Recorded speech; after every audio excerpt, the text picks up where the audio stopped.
キアオハン、ずいぶん待った？彼女は誰？キアオモ。こちらはジアンニャンニャンです。新しく採用した実験室のアシスタントです。ちょうど私たちと同じ方向なので、一緒に研究所に戻ります。じゃあ、後ろの席で少し待っていてください。キアオハン、あなた、彼女に助手席に座らせたの？私の席に？奥様、こんにちは。科学長でいらっしゃいますね。私は前で化粧直しをさせてください。恐れ入りますが、後ろの席に座っていただけますか？化粧直し？あなた、ただのアシスタントでしょ。化粧直しがボスにまで及んでいるなんて。ただの口紅の跡じゃない。何がそんなに陰湿なの？校長、誤解しないでください。この口紅の跡はさっき、翔教授がシートベルトを締めてくれた時にうっかりついちゃったんです。聞いたよ。年々はもうちゃんと説明した。何かあれば、帰ってから話そう。まず後ろに座って。なんで？誰がその席を他人に譲っていいって言ったの？今すぐ降りて。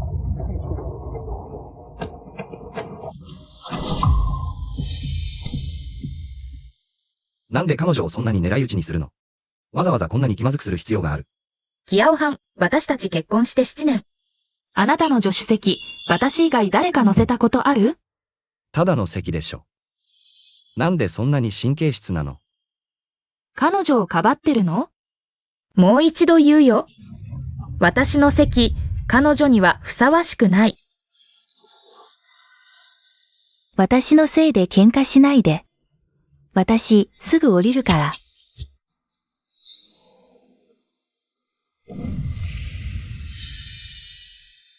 これは、私の服よ。キアオハン、私の服を彼女の座席に敷いたの？さっき年々がコーヒーを座席にこぼしちゃった。車の中に他に何もなくて、ちょうどトランクに服が1枚あったから。応急処置で使っただけ。すみません、校長。この服、見ただけで正そう。勝手に取ったりしません。洗ったらお返しします。そのまままた着られますよ。よく考えてるわね。あなたの気遣いに感謝しなきゃいけないの？私。もういいでしょ。年々に濡れた座席に直接座らせるわけにはいかないでしょ。応急処置だって言ったじゃない。キアオハン。この服、私たちの結婚記念日のオーダーメイドよ。世界に一つだけって言ってた。私でさえ着るのをためらってたのに。あなた、それをアシスタントの座席敷きにしたの？ごめんなさい、校長。私が不器用で、コーヒーをこぼしちゃって、今すぐ返します。いいよ。他人が触ったもの。気持ち悪い。もう十分でしょ。ただの服だって言ったでしょ。それに私の考えだし。責めるなら私を責めて。どうしてもってなら。私が代わりに謝るから、それでいいでしょ。あなたに何の資格があって、他人の代わりに謝れるの？もういい。怒らないで。ごめんね、私が謝る。いいでしょ。こんなこと。服一枚で喧嘩する必要ないでしょ。あなたがいないこの間。年々さんは私にたくさんの助けをくれました。研究がここまで進んだのは、彼女のおかげです。年々、この服は返さなくていいよ。私からのお詫びだと思って。翔教授、ありがとうございます。怒らないで、奥さん。後で、もっと高い服を注文してあげるから。この服よりずっと高級なやつを。これは、キアオハン、私たちの初デートで。取ったぬいぐるみは、どこに行ったの？まず落ち着いて、私の話を聞いて。校長、あのぬいぐるみのデザイン、何年も前の流行なんですよ。翔教授の雰囲気には合わない気がして。だから新しいのに変えました。変えた？誰が私の車のものを勝手に触っていいと言った？はい、翔教授が車内のものは自由にしていいと言ったので。だから、新しいのに変えました。あれは私のものだ。探してこい。そんなに大げさなこと言わなくても、古いぬいぐるみが長い間置いてあって。変わったんだから、それでいいじゃない。そうですよ、校長。ご存知ないでしょうが、今流行ってるのは、こういう可愛いタイプなんです。私たち若者の間では、校長の年齢だとわからないかもしれませんね。キアオハン。このぬいぐるみは私たちの初デートで、君が一晩中かかって取ってくれたんだ。君が言ったじゃないか。これが私たちの幸運を見守ってくれるって。今、君は古いから邪魔だと思ってるの？そういう意味じゃない。違う。そんなに理不尽なことばかり言うの。返してくれ。これ、もう戻せません。古くて、いらないものだと思って捨てちゃいました。捨てた？よし、じゃあ今すぐ探しに行け。ゴミ捨て場から探してこい。もういい加減にしてよ。ゴミ捨て場にそんなにたくさんゴミがあって。どうやって見つけられるの？ただのゴロゴロのぬいぐるみじゃない。そんなに女の子を困らせたいの？ゴロゴロのぬいぐるみ？ヒヤオハン、私があんな風に彼女に接して。君は気の毒に思ってるんだね。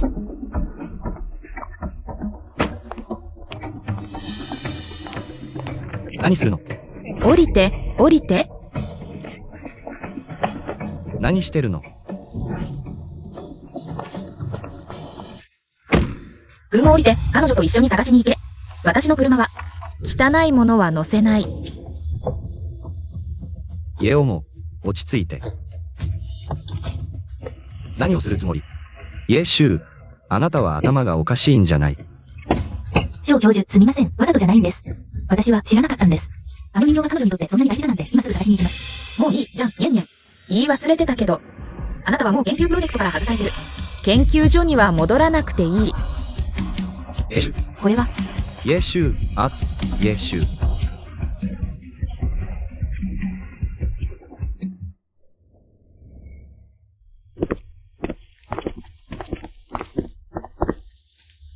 科学長、人形、もう見つけてきました。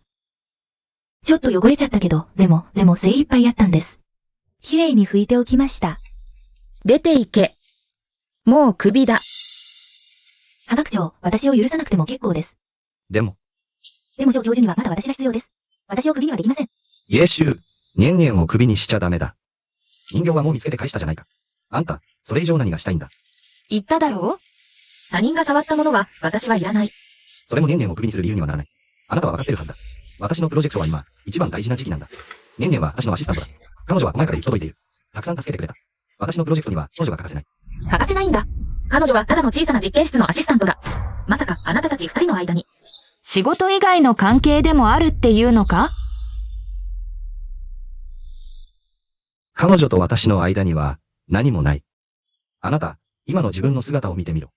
根拠のない疑いだけで私の何年もの真実をそれらのお話にしようとするなんて、いいかこんなに理不尽になったんだ。この件については話し合いの余地はない。もし小さな実験室のアシスタント一人で数千万の投資プロジェクトが台無しになるなら、確かに私はあなたの仕事能力とこのプロジェクトのリスクを考え直す必要がある。少し冷静に理性的になってくれないか。私は彼女の直属の上司だ。彼女の解雇には同意できない。冷静と理性が必要なのはむしろあなたの方だ。それに誰も教えなかったのか？学長室に入る前にはノックするものだ。すぐに出て行ってくれ。私がしたすべてはプロジェクトのためだ。あなたは今感情的になっている。冷静になる時間をやろう。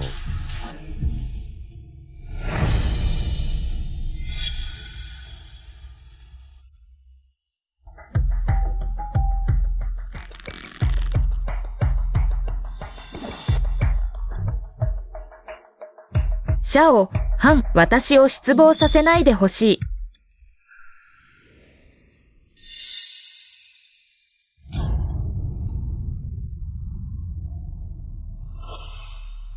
シャオ、ハン、ここまで彼女を甘やかし、ひいきするなら、私もあなたを残しておく必要はない。財務部とプロジェクトチームに通知します。今から無期限で凍結します。ヒヤオハン教授の名義のすべての研究資金を。そしてプロジェクト権限も明日から。プロジェクトは私が直接引き継ぎます。工場も本当に太っ腹だね。全部容量たる金のペンダント。この縁起の良さは最高だ。皆さん、これは工場が皆さんに配るプロジェクトのボーナスです。遠慮しないでください。皆さん、私たちはきっと、この人たちに羨ましがらせてやりましょう。邪な心を持つ人たちに後悔させてやりましょう。さあ、記念撮影して SNS に投稿しましょう。恋愛に感謝します。プロジェクトで受けたすべての悔しさ。私にとってはすべて価値がありました。おや、これは、ヒヤオ教授を誘惑して、術しようとした事案アシスタントじゃないですか。こんなに早く、荷物をまとめて出ていくんですね。近道をしようとしても、自分にその資格があるかどうかも考えないで。弊害に感謝します。すべての悔しさは価値がありました。今はどうして自慢しないんですか？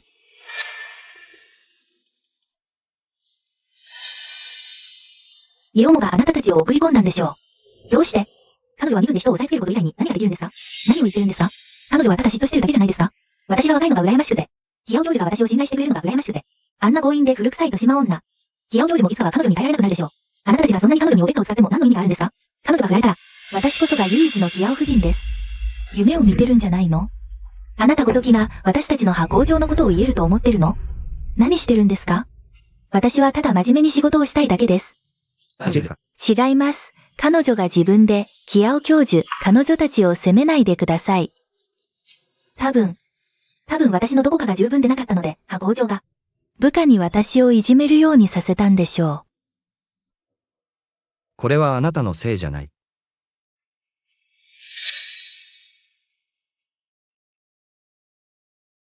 キヤオウモはどうしてこんな風になってしまったんだ。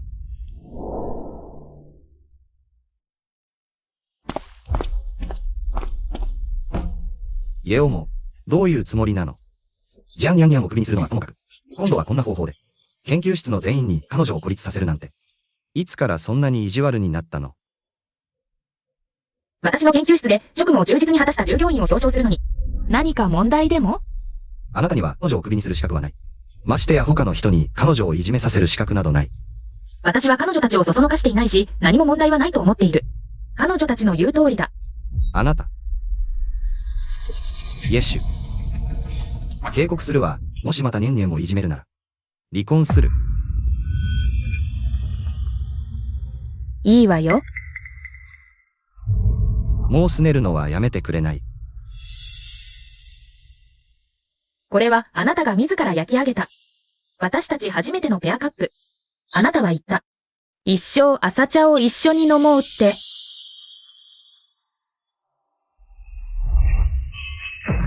あなた。これは、付き合ってからあなたがミコゼ分の給料を貯めて、私にくれた最初のプレゼント。世界で一番幸せな女にしてあげるって。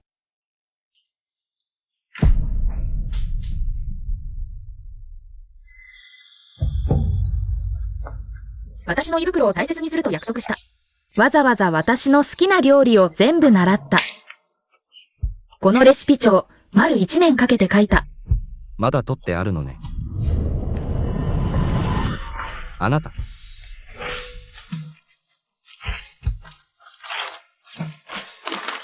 今はもう必要ない。イエシュ、ここまでこじれなきゃいけないの。さっきは怒りで言ったの、ただあなたに。対局を見て欲しかっただけ。怒りの言葉こそが本音だ。全部プロジェクトのためだ。プロジェクトは私の命。もう少し大人になってくれない？私の権限を奪わなければ。ジャンニャンニャンを解雇しなければ。私たちは以前のように戻れる。以前のように？どうしてあなたは何度も、私の感情を駆け引きに使い、離婚で脅した後でさえ、元通りになれると思うの？もう二度とあなたへの愛を、私を攻撃する武器にさせない。過去、私があなたを甘やかしすぎたから。あなたが何をしても、私はここで待っていると思わせてしまった。これ全部誰のためだと思ってる？プロジェクトが成功したら、最終的に得するのは誰？ずっと愛してた。愛してる？シャオハン、あなたの愛は、安すぎる。イエシュ。シャオハン、これからは、あなたへの愛を、全部、残らず取り戻す。私が与えた権限も、すべて無効にする。そういう意味じゃない。君の独断専行が許せないだけだ。何の説明もなく私の権限を凍結し、私のプロジェクトを接収した。私は日夜研究室にこもっていたが、君は、サインして予算を振り込むだけ。他に何か実質的な貢献があったか。納得いかない。君がこれらを、簡単に奪い取ったことが。私の資金も資源もなければ、君のプロジェクトは今も市場の空論だ。今、私のものを取り戻す。君に説明する必要があるか？もういい。喧嘩はやめよう。頼む。ほら。特別に買ってきたネックレスだ。気に入る。仲直りしよう。これ以上騒ぐのはやめて、いい？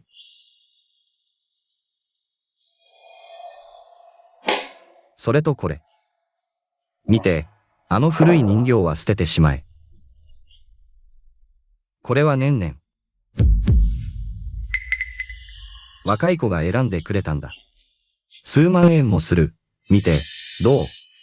前の人形より可愛いだろう。物も買ってあげた。謝罪もした。もう怒らないでくれ。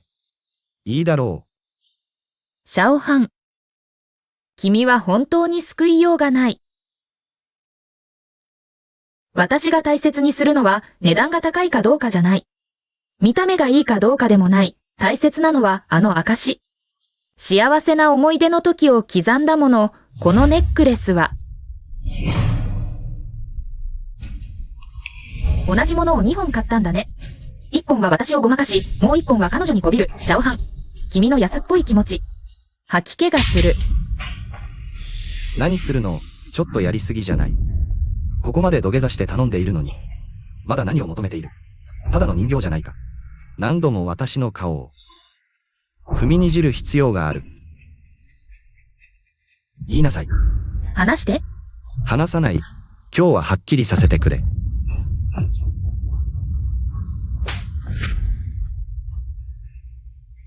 出て行け。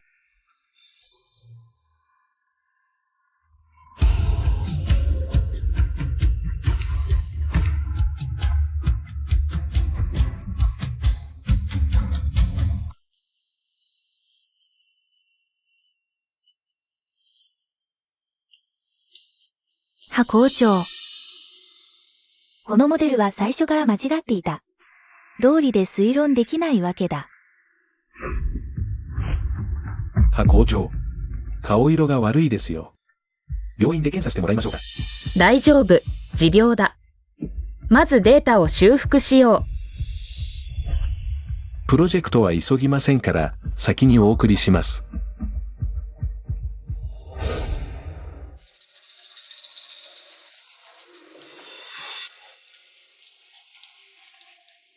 何してるんだ？どうしたんですか、小教授。あ、入館カードを忘れた。いいぞ、幼女。本当にやりやがったな。幼女はどこだ？は校長は体調が悪くて先に帰りました。プロジェクトはめちゃくちゃなのに、よくも休むタイミングを選んだな。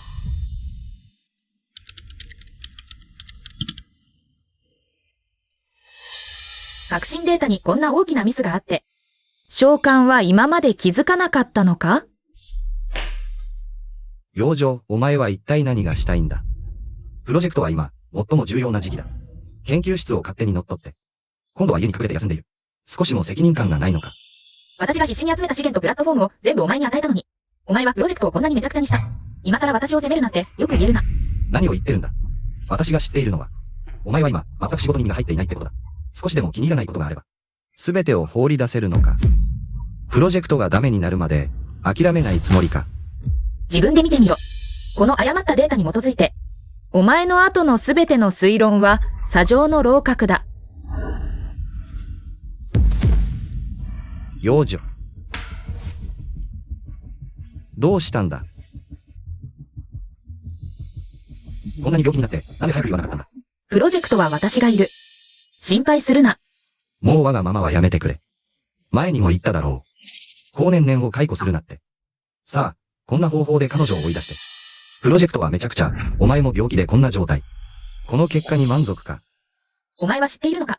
お前が細やかで気配りのできる高年々が、基礎的なデータのミスさえ見つけられなかったんだ。彼女はまだ新人だ。もう彼女を狙うのはやめてくれ。これもお前の体のためだ。私のため？召喚、今日初めて分かったよ。お前がこんなに偽善者だなんて。諦めろ。私はプロジェクトをあなたたちには渡さない。話が通じない。じゃあ、ここでゆっくり療養してね。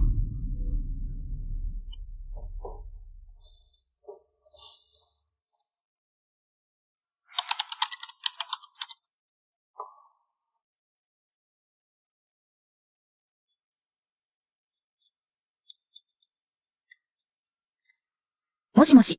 は校長、小教授が裏で連絡を取って、学院の長老たち数人とみんなあなたの父親を通じて、つまり、老陽教授の昔のコネで。え？は校長、小教授はあなたを迂回して、プロジェクトの主導権を回復させ、特殊人材の名目で、ジアンニアンニアンを再雇用したんです。よくもそんなことを、私の父はまだ病院に寝たきりなのに。もし父が知ったら、彼の娘婿であり弟子が、彼の名声を利用して私利を図っているなんて気絶してしまう。先生。今の僕はギャオにふさわしくありません。でも、どうかご安心ください。ここであなたと約束します。第一に、私は永遠に夫としての責任を果たし、常に彼女を偏愛し、すべての愛を彼女一人に注ぎます。この生涯、決して彼女を裏切りません。第二に、私は永遠に彼女の仕事を支持し、尊重し、彼女と共に肩を並べて歩んでいきます。第三に、正々堂々と歩んでいきます。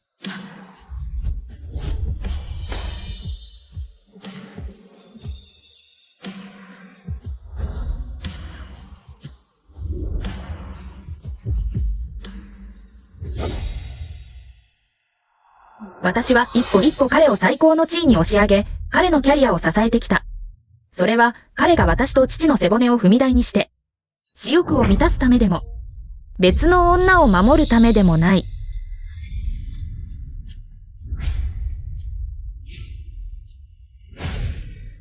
全取締役に会議を通知して、ヒヤオハンを社会的に抹殺してやる。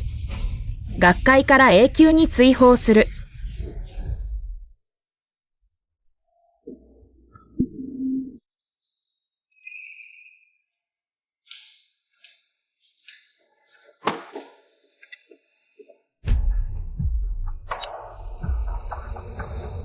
まだ終わらないの。ゴミ捨て場にゴミは山ほどある。どうして見つけられるわけがない。ただのボロい人形じゃないか。あなたはどうしても一人の女の子を困らせたいの。この人形は私たちの初デートの時。あなたが一晩中かかって取ったものをあなたが言ったじゃない。これは私たちのすべての幸運を見守ると。今は古くなった。邪魔になった。もしこれからもニャンニャンをいじめるなら、離婚する。わかった。ヒヤオハン。これから私があなたに注いだ愛を、すべて少しも残さず取り戻す。あなたに与えた権限もすべて無効にする。ゴミはゴミ箱にいるべき。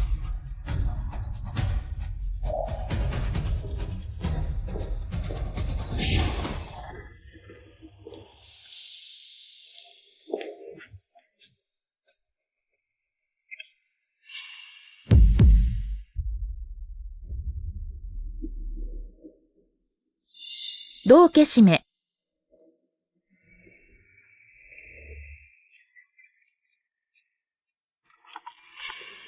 もしもし、上弁護士。ハさん、あなたの最終指示通り。離婚前の財産分割案はすでに執行完了しました。ヒヤオハン名義のすべてのあなたからの、肺へのリソースを転換した資産は、すでに剥離、凍結が完了しています。関連する法律文書も準備が整いました。よし、協議書を準備していつでも離婚にサインさせろ。記者会見の後彼に一銭も持たせずに追い出すだけでなく、学術界からも完全に追放してやる。今なんて言った。離婚、追放。はっきり説明しろ。文字通りの意味がまだわからないのか？もう拗ねないでくれないか。少しは冷静になってくれ。確かに私のやり方は少し考えが足りなかった。でもこれもすべて研究室のため。私たち二人の未来のためじゃないか。私とあなたは、もう未来なんてない。そんな拗ねたこと言わないでよ。私たち長年の夫婦の絆は、簡単に捨てられるものじゃない。プロジェクトは最終段階だ。成功したら。私のすべての問題は自然に解決する。信じてくれ。私たちはきっと良くなる。その通りだ。プロジェクトを優先しよう。君が口を酸っぱくして言う。研究所のためなら規則通りにやろう。ジアンニャンニャンの再雇用は、研究所の正式な手続きを踏まなければならない。すべての取締役の質疑に公開で応じること。これは特別人材の再雇用契約だ。これにサインしろ。ジアンニャンニャンの再雇用がやっと正式になる。さもなければ手続き不備を理由に、即刻彼女を解雇する権限がある。いつ悟る気になったら。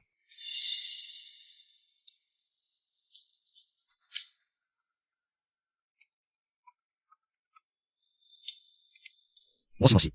小教授プロジェクトデータの最終段階の検証が成功しました。でもみんなに喜びを伝えるのが急ぎすぎて。階段から転んでしまって足首をひねっていたいよ。何？その場で待っててすぐ行くから。年々がちょっとトラブルに巻き込まれたすぐ向かわなきゃ。そうだプロジェクトは成功した私が戻るまで待ってて。私たちのことは後でゆっくり話そう。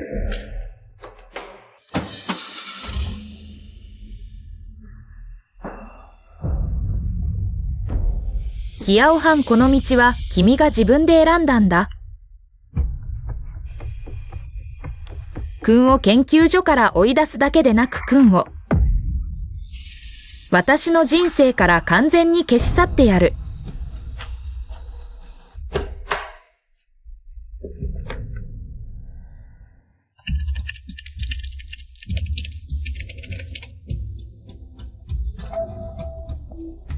成功した。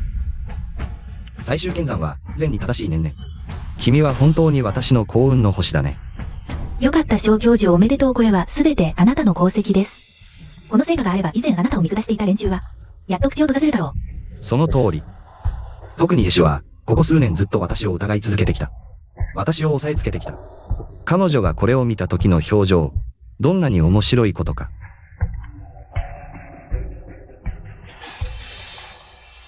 小教授、先ほど投稿しました。あなたのプロジェクト成功についての記事を。今、ネット上はあなたの話題でもしいです。多くの人が、投資や協力を申し出ています。スマホを確認してください。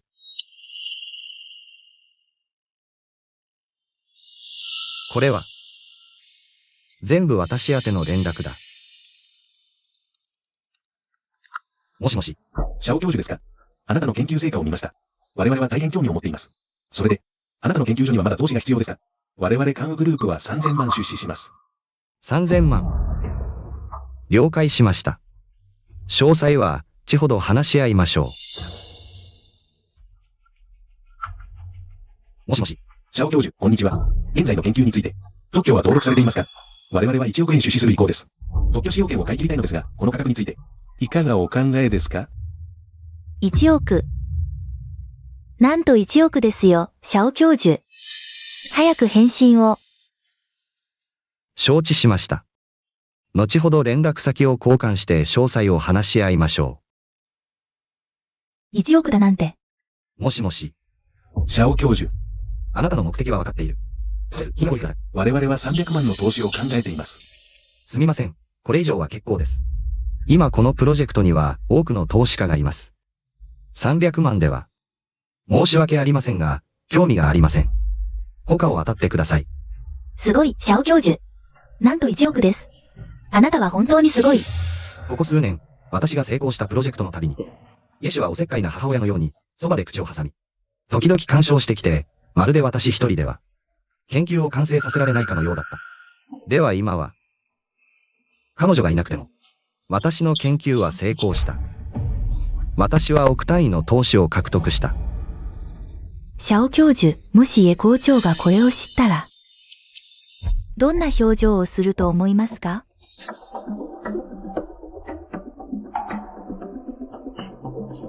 シャオ教授、このイェ校長、動きが早いですね。こんなに急いで成果発表会を開くとは、本当に目立ちたがりだ。まあ、シャオ氏としては、時流を見る目がある。私の研究の価値を理解している。やっと思い出した、誰に取り入ればいいか。シャオ教授、じゃあこの発表会、私たちは行く？それとも行かない？行くよ、もちろん行くよ。それにさっきの、これらの投資契約、全部印刷して持っていく。彼女にこの目で見せてやる。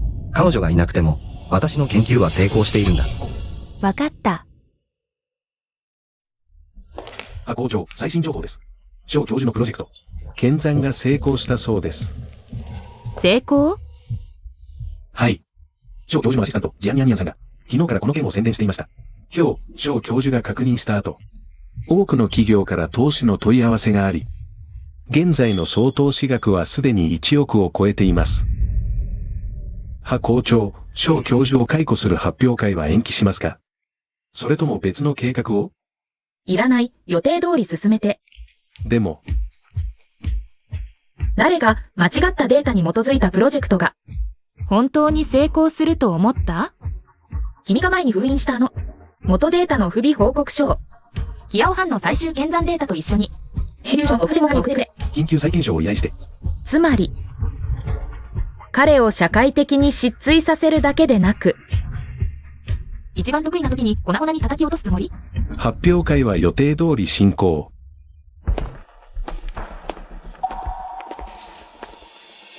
了解しました。キヤオウも。なかなかやるね。この発表会の手配、立派だ。もっと早くこうしてれば喧嘩する必要なかったのに。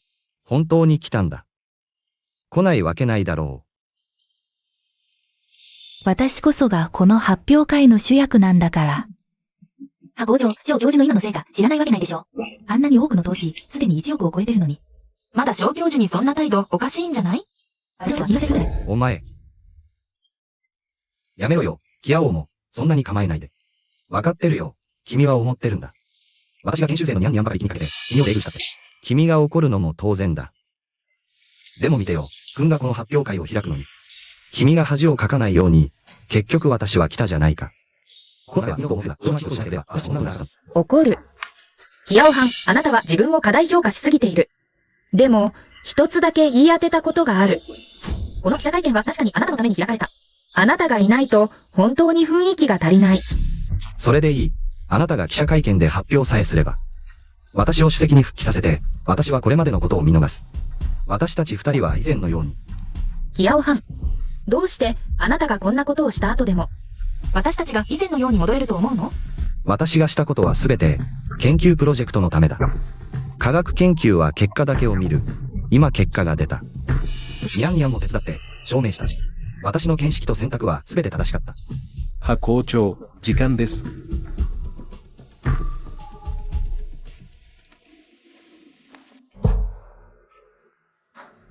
役員の皆様、記者の皆様、ご来場ありがとうございます。本日記者会見を開き、重要な人事決議を発表する。ここに発表します。本日をもって、キヤオハンの研究所における、すべての職務を解除し、永久に除名する。なんだって。いやも、あなたが私を罷免するつもり。あなたにそんな資格はない。キヤオハン。私はプロジェクトの投資家であり、このプロジェクトの責任者だ。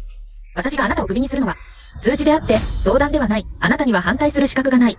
葉校長、理由を聞いてもよろしいですか？この7年間、私はキヤオハンに数千万を投資した。すべての成果は、私がプロジェクトの方向性を主導し、実験結果を検証してこそ成功した。一方、キヤオハン小教授は、学術不正、能力不足、私が彼を解雇するのは当然だ。でたらめを言うな。見たか。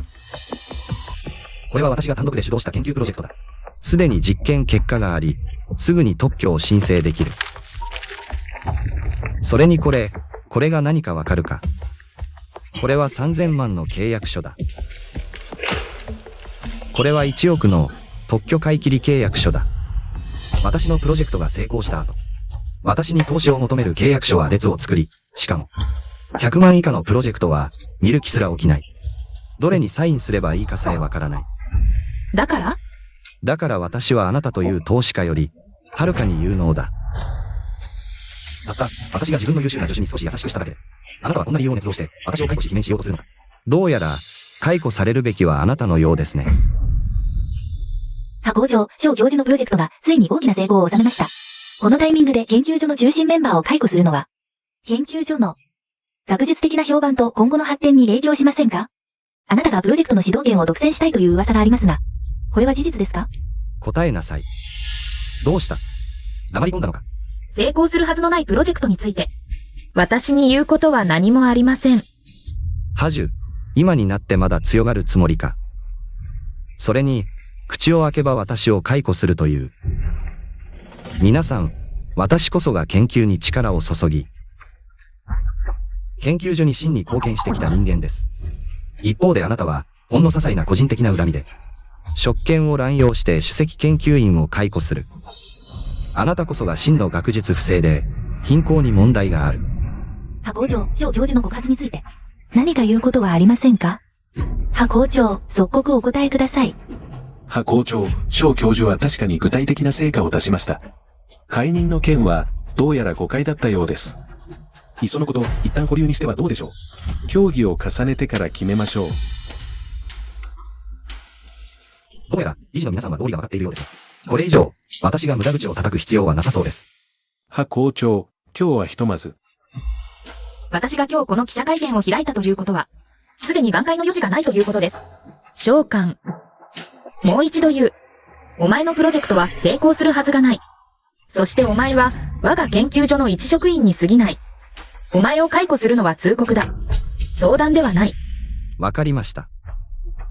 ハジュ。あなたが口を開けば研究所というなら。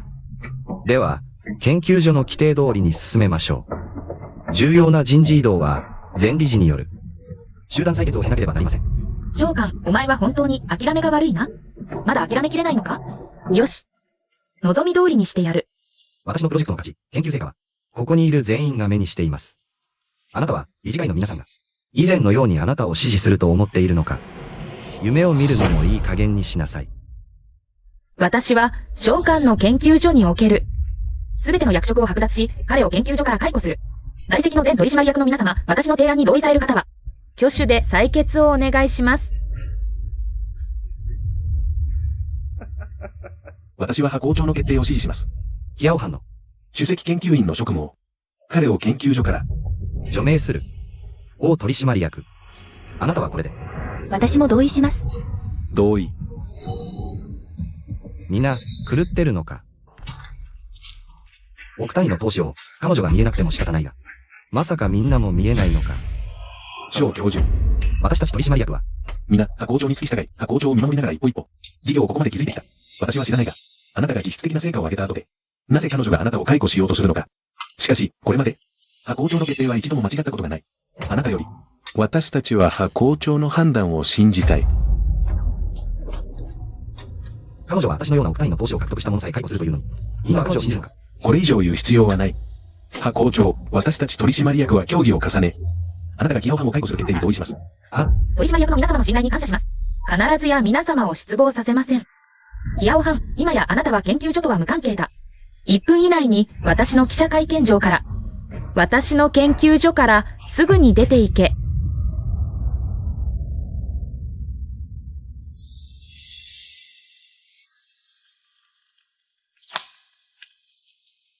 イエオモ。ここまで事態を悪化させて、満足か。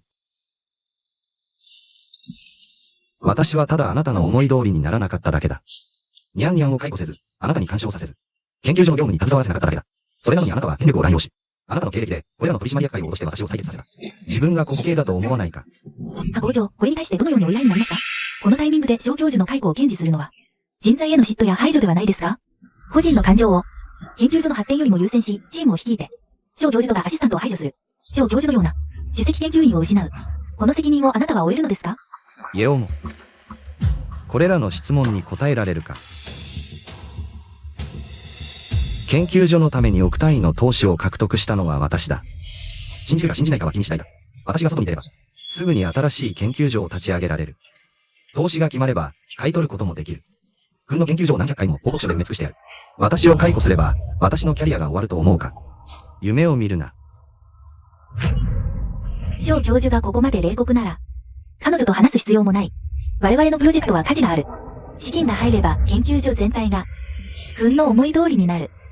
その時、彼女がどう威張り散らすか見てやろう。はがき。最後のチャンスをやろう。メディアの前で。さっきの無礼を謝罪すれば、許してやる。さもなければ、君の研究所を買い取ったら、最初にするのは、はがきを。完全に追放することだ。召喚、私がいなければ、君は今も無名の平社員に過ぎない。軍ごときが私を追放しようというのか？自分を過大評価しすぎだ。はがき、君はまだ私が昔の無能なハイエの婿養子で、君に侮辱され、罵られ続けていると思っているのか。言っておくが、君がいなくても私は成功できる。君はただ、私が君より強く、有能だということを認めたくないだけだ。君は私を婿に迎える価値もない。ハイエも、私が来た時の踏み台に過ぎない。もうたくさんだ。ハイエは父がゼロから築き上げたものだ。彼が君をどれだけ助けてきたか、君は分かっているはずだ。君には価値がない。ハイエの悪口を言う資格もない。彼を追い出せ。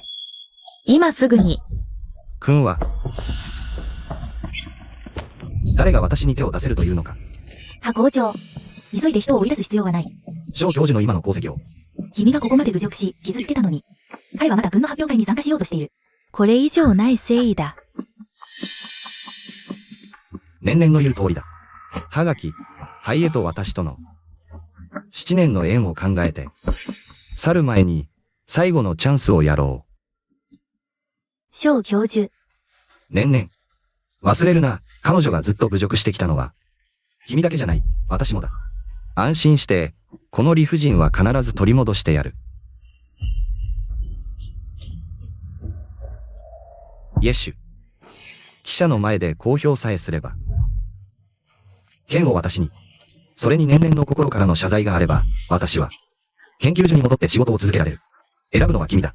私が新しく始めて、君の研究所を買い取って、君を追い詰めるか、それとも素直に謝って、自分に逃げ道を残すかだ。シャオハン、確かに謝るべきだ。7年前の自分に謝るべきだ。人を見誤り、7年の時間を無駄にした。家家の7年分の資源も無駄にして、君みたいな小物を育て上げた。君。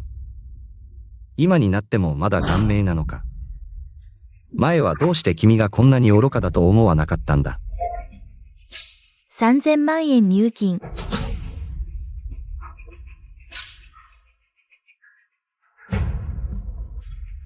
よく見ろ、これは投資の一つだ。契約の3000万円がすでに私の口座に入った。小教授の研究成果が発表されたら得られるお金で、何十もの研究所が買える。その時、間違った側についた諸君は、泣いてひざまずいて後悔するなよ。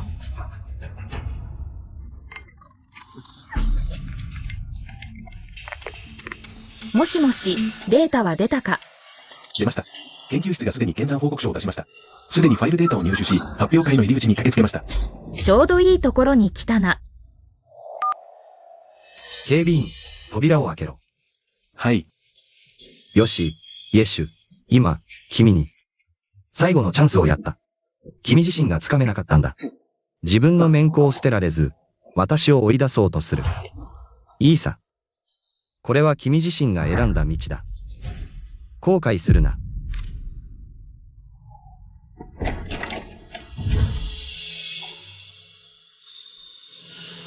シャオハン。君の出世の夢は、もう覚める時だ。は社長、これが検算報告書です。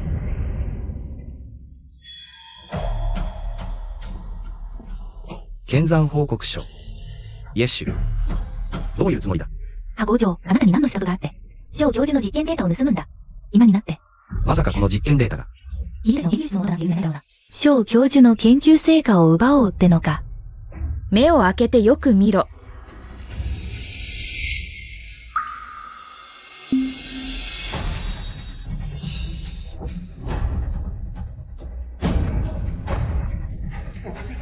偽物だ、詐欺師め、5年も騙したのか。本当に詐欺師だ。シャオハン。これが君が誇りに思っている研究成果か。最初からデータが間違っていたんだ。成立するはずがない。小教授計算報告は本当に間違っているんですか？あなたのデータに本当に誤りがあるんですか？研究報告が成立しなければ。あなたの名声は地に落ちます。この結果を受け入れられますか？ありえない。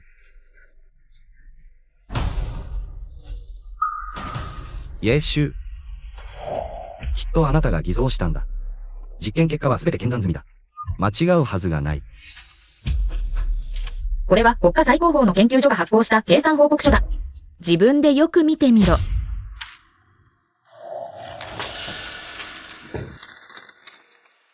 これは。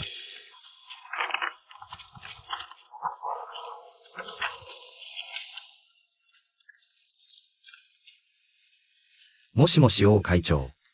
この詐欺師め学術不正をするなんて私は出資を撤回する。出資撤回。なぜですか？以前はお話がまとまっていたじゃないですか。もう言うな。私。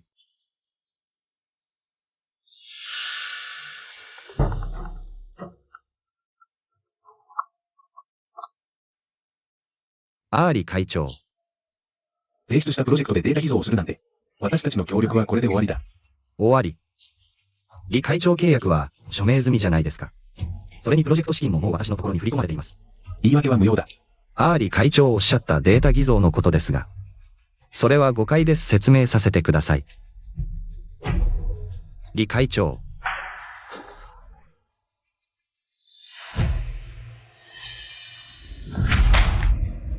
なぜみんな私の説明を聞いてくれないんだ？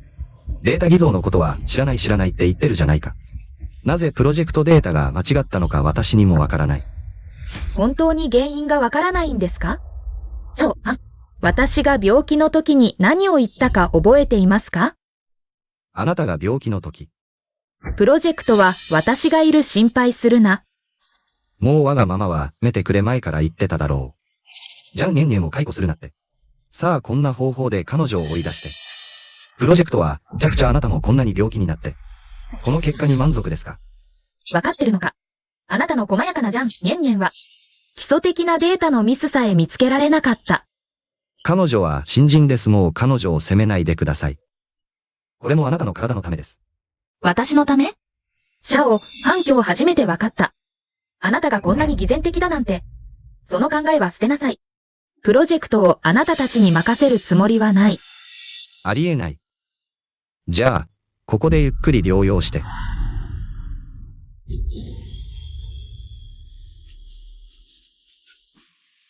なるほど。とっくに知ってたんだな。今、わかった。君の言う成功なんて、最初から蜃気楼だったんだ。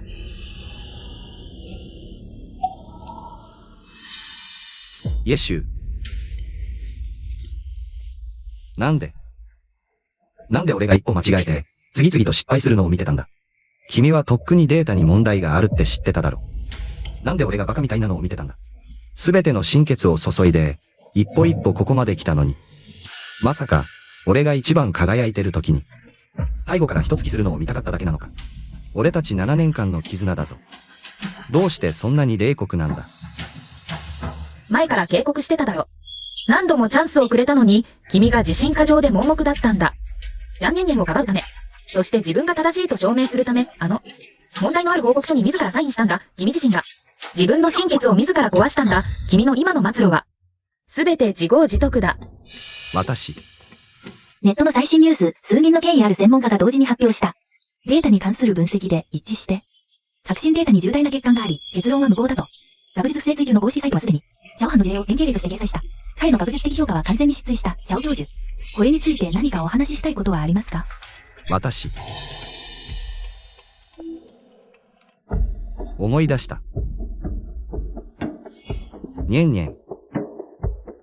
このデータは君が自ら計算して私に渡したものだ。私のミスじゃない。君の計算ミスだ。君が私を殺したんだ。ダメだ。もうイエシュに逆らってしまった。シャオハンにも恨まれちゃダメだ。さもないと、この業界で本当にやっていけなくなる。シャオ教授、私、わざとじゃないんです。シャオ教授、私、ただのインターンで経験が足りないんです。私、このデータが正しいと思ってたんです。ただ、教授を助けたくて、教授がこのプロジェクトのために、毎晩遅くまで頑張ってるのを見て、医学長もずっと教授を。否定してるし。私、すみません、シャオ教授、わざとじゃないんです。私があなたです。私が焦りすぎたんです。すみません。私があなたを巻き込んでしまいました。そうそう、すべては私の過ちです。私が教授を巻き込んでしまいました。お願いします。シャオ教授を解雇しないでください。ねんねん。ごめんなさい。さっきは興奮しすぎました。この件はあなたのせいではありません。シャオ教授、私から進んで退職します。校長が私の過ちを許して、あなたに怒りをぶつけないだけで。これはあなたのせいじゃない。わざとじゃなかったんだから、怖がらないで。私がいるから。うん。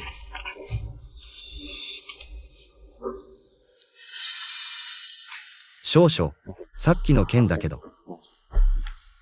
私が悪かった。でも、データのミスは私のせいじゃないって、分かったでしょ。それは、ねんねんもわざとじゃない。彼女はまだ実習生なんだ。私を助けたくて焦ってしまっただけ。私が保証する。彼女はこれから絶対に気をつけるから。ね。この件、やめて。くれない？いいよ、召喚。本日の記者会見はこれで終了です。まず記者の方々をお送りしてください。役員の皆様もお疲れ様でした。まず休憩室へご案内を。はい、波校長。私が残って、この件の処理をお手伝いしましょうか。必要ない。これは私の火事だ。私が見誤った人間は、自分で処理する。はい。皆様、どうぞ。少々、さっきあんな風にあなたを。それでもう一度チャンスをくれるんだね。やっぱり、私たちの7年間の絆は、絶対に偽りじゃない。あなたの心には、ただ私がいるんだ。安心して。絶対にあんなことしないから。きっとちゃんとするから。ああ。勘違いしないで、召喚。私がここまで這い上がってきたのは、もう我慢しなくていいようにするため。私が言った終わりは、私たちの関係がここで終わるってこと。もう何の関係もない。波校長、すべての過ちは私にあります。お願いです。私を解雇してください。ねんねん、そんなことしないで。あなたも私のために。さっき私が彼を殴ったから、あなたには関係ないと思ってるの？はがき。私を殴るなんて。はがき、私を殴るのはともかく、私があなたに悪いことをしたから。でもねんねんは、あなたに何も悪いことしてない。たった一度でいいから、理性的でいてくれない。むやみに怒りをぶつけないで。とっくに全員分殴ってやるべきだった。今殴ったんだから。時間や場所を選ぶ必要があるか？お前、ギアオハン。もう一度言う。ジアンニアンニアンを連れて、俺の目の前から消えろ。次があったら、顔だけじゃ済まないからな。もういい。イエオも。俺が一番輝いてると思ってた時でさえ。お前にチャンスをあげようと思った。やり直そうと思った。なんでお前はこうなんだ。俺たちの7年間の思い出は、俺はお前に、この研究所に、こんなに心血を注いだ。もう一度だけチャンスをくれないか。もう何度もチャンスはやった。忘れるな。お前が一歩一歩、ジアンニャンニャンをここまで甘やかしたんだ。お前がすべての道を間違え、自分を滅ぼした。キアオウも。わかってる。お前の気持ちはわかる。俺の悪いところを、直すから。こうしよう。ニャンニャンを別の場所で働かせる。二度とお前の前に現れないと保証する。これでいいだろう。意地を張るなよ。もう一度だけ助けてくれ。やり直そう。出て行け。キアオハン、もう一度言う。お前は俺から完全に解雇された。俺の人生から。俺の仕事から。完全に追放だ。キアオウも。警備員。キアオウも、説明させてくれ。お前ら。何するんだ。彼女は俺の妻だ。7年間の妻だ。彼女は怒ってるだけ。本当に解雇するわけない。お客様、直ちに退去してください。話せ。お前。話しなさい。小教授。小教授。話せ。俺を話せ。お前ら、こんなことする。言っとくな。正気が怒りが収まるまで。絶対に許さないからな。お前らに話してるんだぞ。小教授、まずは彼らとやり合うのはやめて、何か方法を考えましょう。波校長の怒りを鎮めるにはどうすれば。正気が君をここまで追い詰めておきながら、君はまだ僕たち二人のことを考えてくれているなんて。どうしても理解できない。君はこんなに良い子なのに。なぜ彼女は、ミニだけ意地悪するんだろう。小教授、私は大丈夫です。今回は私が悪かったんです。それより、どうやって波校長の怒りを鎮めるか考えましょう。私の言う通りにすれば。必ず彼女を説得して連れ戻してあげる。本当に連れ戻せるんですか？信じて、必ず2人を。元通りにするから。わかりました。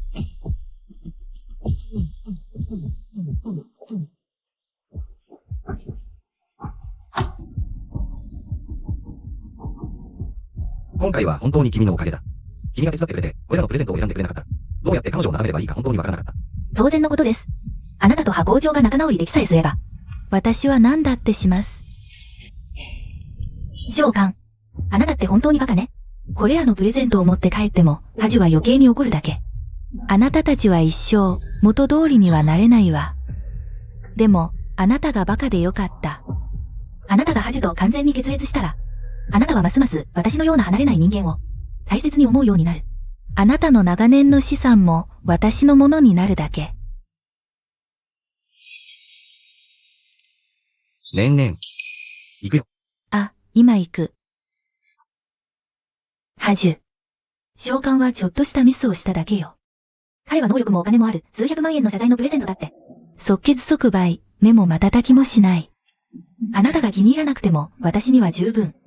私があなたの旦那さんの金で楽しむ様子を見てなさい。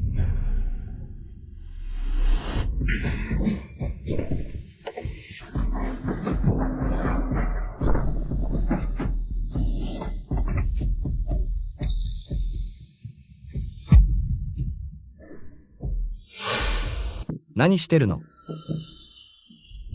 ここは私の家だ。やめなさい。ハさんが私たちを呼んだんです。ハジュ。彼女が運ばせたの。小教授、派校長は本当にあなたを追い出そうとしてるんですか？ありえない。彼女がそこまで冷酷なはずがない。やめろって言ってるだろ。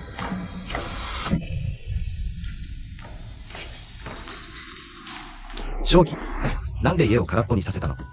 頭おかしいんじゃない？翔さん、あなたはもう派校長と何の関係もないんです。距離を置いてください。あなたが何様だって言うの？私はハガキさんと話してるんだ。どう言って？話があるなら、そこから言いなさい。どういうつもり？少々、私たちの夫婦としての情けは。もうない。召喚、ふざけないで。今でも私たちが夫婦だと思ってるの？妻よ。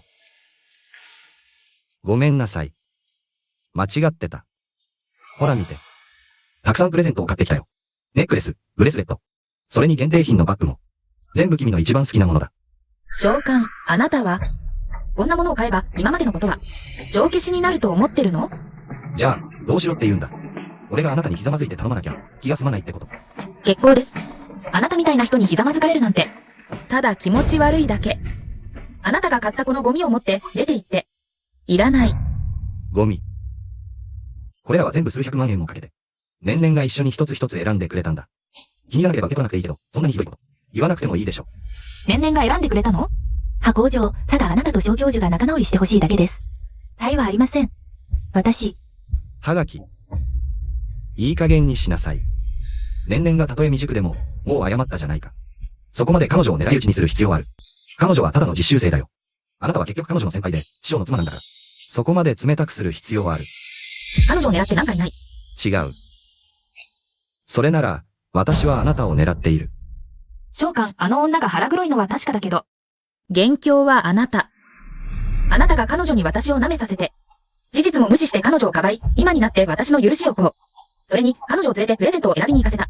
挙句の果てに彼女のために私に逆らってあれこれ責める。この関係を完全に壊したのはあなたです。私が。キアオウモ。彼女はただの後輩です。妹のような存在です。私たちこそ夫婦なのに。このくらいの寛容さも理解もないんですか。7年間一緒にいてあなたは、夫婦としての情けも一切ないんですか。あなたとの夫婦の情けなんて、とっくにいらないもの。よく見てごらん。あなたがサインしたのは何の書類か。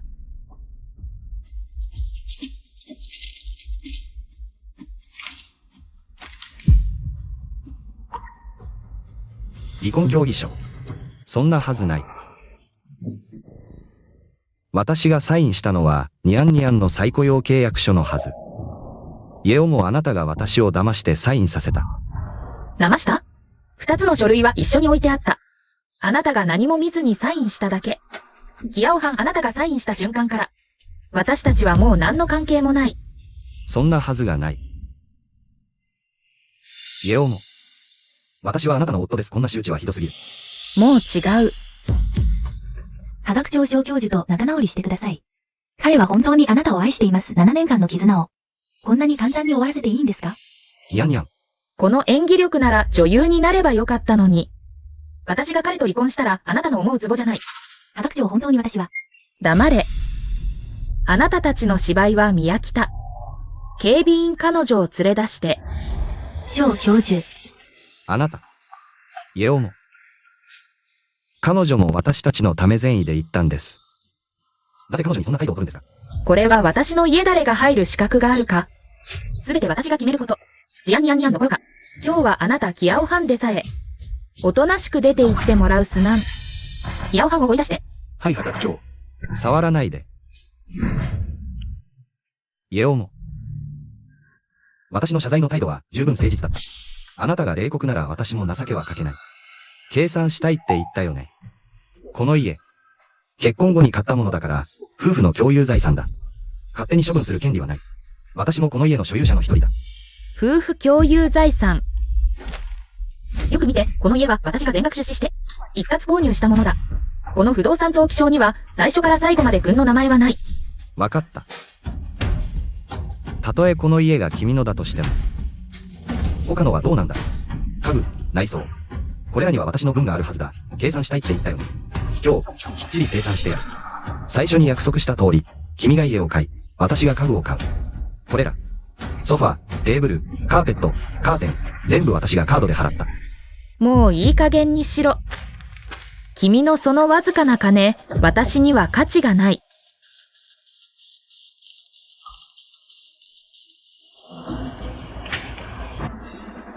100万円で十分だろう。あなた。君が買ったもの、今全部私が買い取る。今から、これらはすべて私のものだ。これら全部運び出して、彼の目の前で、全部壊して焼いてしまえ。ダメ。やめろ、やめて、私が同意したなんて言ってない。私が買ったゴミを処分するのに、君の同意が必要か？笑わせるな、小犯。イエッシュ。そんなに冷酷なのか、君には心があるのか。別れるなら綺麗に別れよう。君が買ったものを見るたびに、気持ち悪くなる。イエッシュ、あなた、何をするつもり？翔様、落ち着いてください。言っておくが、この家も私のものだ。彼女は私の妻だ。邪魔するな。翔様をお送りしなさい。あなた。行かない。話せ。話せと言っている。ここは私の家だ。二人とも話すよう命令する。ここで少主が戻るのを待つ。7年も。二人の喧嘩は初めてじゃない。私が謝れば。彼女はきっと心を許す。話せ、お前。二人は何をするつもりだ？ドアを開けろ、お前。少主。どうしてこうなった？本当に私を捨てるの？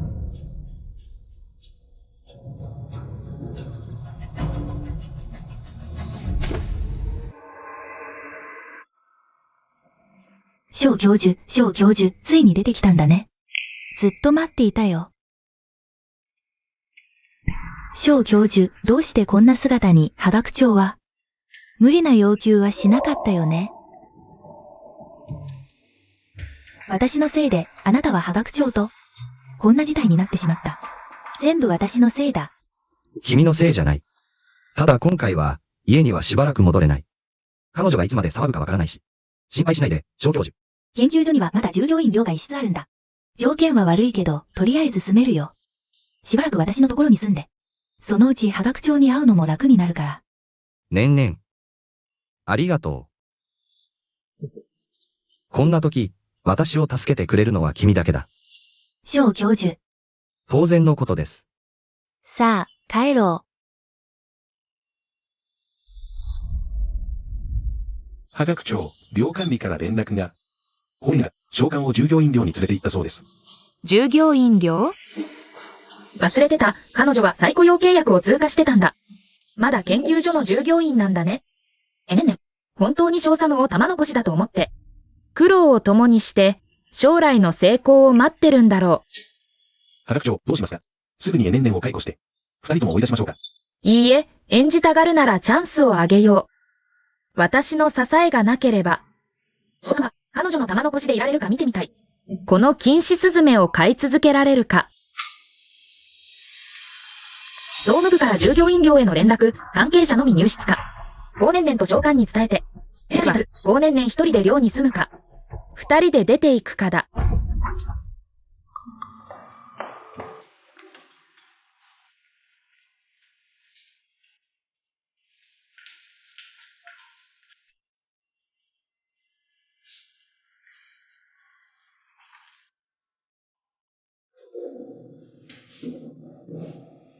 年々。辛かったね。ずっとこんなところに住ませて。あなたと一緒なら、どこに住んでもいい。やっぱり君が一番だ。あの端とは違う。しかし、そんなちょっとした間違いを犯したら、私を死なせてしまう。17年条文負債勘定全部トゼカ的。小教授くんは運が悪いだけだ。でもあなたの実力はここにあります。あなたはきっと再起できる。この時を読んでも、あなただけが私を信じてくれた。安心してください。再起したら必ずあなたに親切にします。ゲオモのように無情ではない。私はきっとあなたに良い日を過ごします。一番大きな家に連れて行って一番高いバッグを買ってあげます。小教授。それらは私はいらない。私はあなただけがいいです。念願。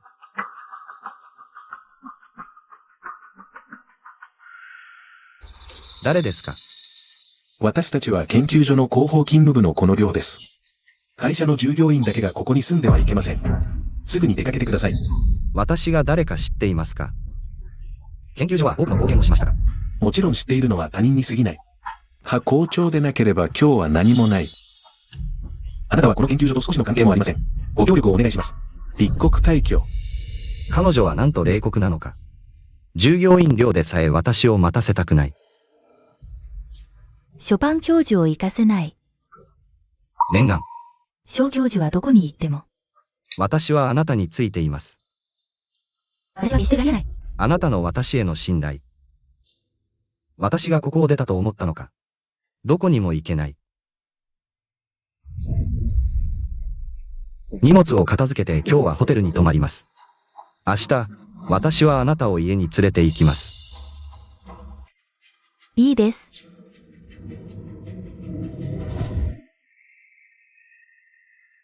箱。キアオハンはコーソニアンを連れて出て行った。部屋を見に行くと言った。彼の給料だけで。箱を忘れたかもしれませんが、もう1枚あります。派遣支出のための銀行カード。中には約1000万人がいますが、キアオハンは、自由に消費できるサブカードも持っています。彼に花を咲かせましょう。弁護士を探して証拠資料を用意しなさい。私は見てやろう。彼はいくら使えるか。もっと見てみよう。この財産を没収するとき、私の扶養がなければ、彼は、返済できるかどうか。うん。はい。こんにちは、ご夫婦様、賃貸ですか？購入ですか？まず見てみます。はい、こちらへどうぞ。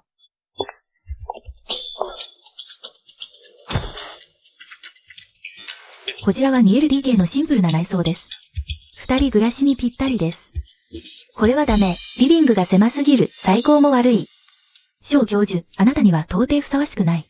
こちらは月々たったの3000円。コスパ最高です。これはダメ。住み慣れない。それならこっちを見てみる。こちらは 3LDK です。これはもっとダメ。家具が古すぎる。床も時代遅れだ。年々。私たち2人だけなのに、こんなに大きな家、必要。家主に謝るのに数百万もかけてプレゼントを買うくせに。私にはこんなにケチるの。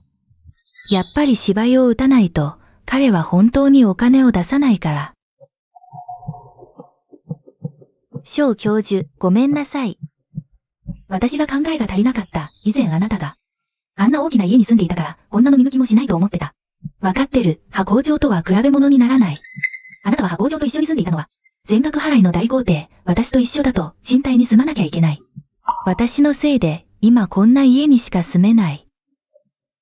わかってる。工長とは比べ物にならない。ねんねん。誰が借りるって言った？では、ご主人様は？買う別荘を探してくれ。約束した、一番いいものをあげるって。探さなくていい。家重の隣のやつを買う。翔様、あの別荘、ちょうど売り出し中で、オーナーの提示価格は、1800万。いくら？ 1800万。翔教授。高すぎるんじゃない？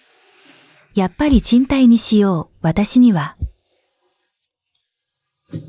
こんな家はふさわしくない。高くない。最低頭金はいくら？最低3割、540万。ちょっと待って。支払いに行ってくる。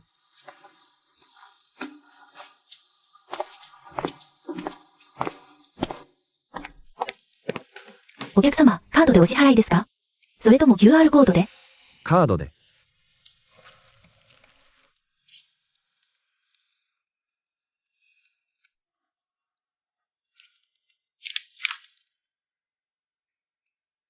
お客様、残高不足の表示が出ています。ありえない。ここ数年、私にも研究成果はある。プロジェクトの配当金も入ってるはずだから、カードの残高は足りるはずだ。ちょっと待ってて。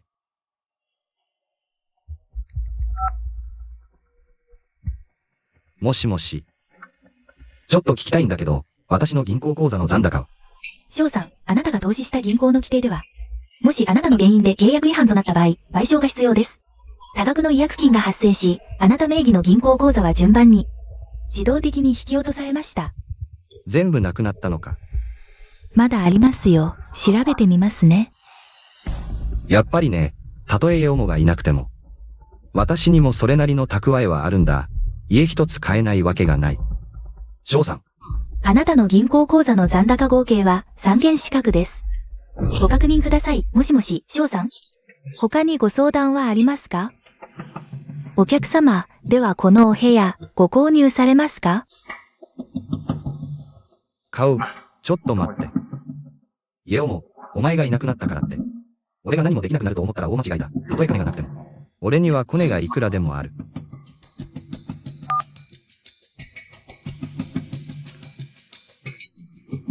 張社長。翔教授。実は最近、手元がちょっと厳しくて、少しお金を貸していただけないでしょうか。やりくりに。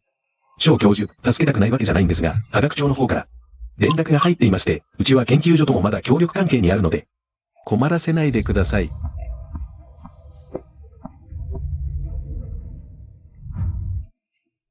翔教授、科学庁と離婚されたそうですね。私もあまり都合がつきません。他の方に頼んでください。この老快な連中め。あの時、ゲモがお前らを紹介してくれた時は、あの閲覧をおったら、いい君だ。今、俺が離婚したと知って、みんなこんな態度か。翔教授、どうかしました？もし、波工場の近くに住むのがどうしても不都合だとお思いなら、やめておきましょう。私たちも彼女には逆らえません。もし賃貸でも、まあいいでしょう。私たちみたいな小物には十分ですから。ダメだ。この家は絶対買わなきゃ。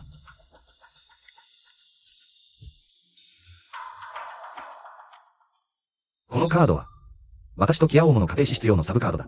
ここ数年、私だって随分貢献してきた。このカードにある数千万、少なくとも半分は俺のものだ。俺が使うのは当然の権利だ。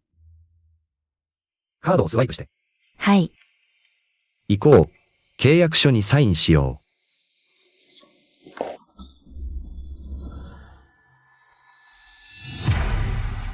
波校長、どうしたんですか？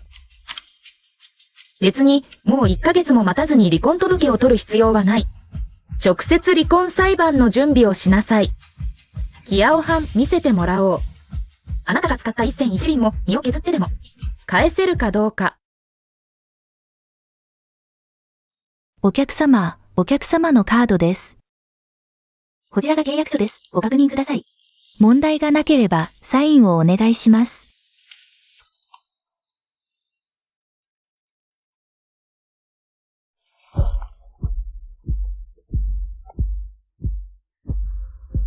もしもし、イエオモ、あなたは言ったよね。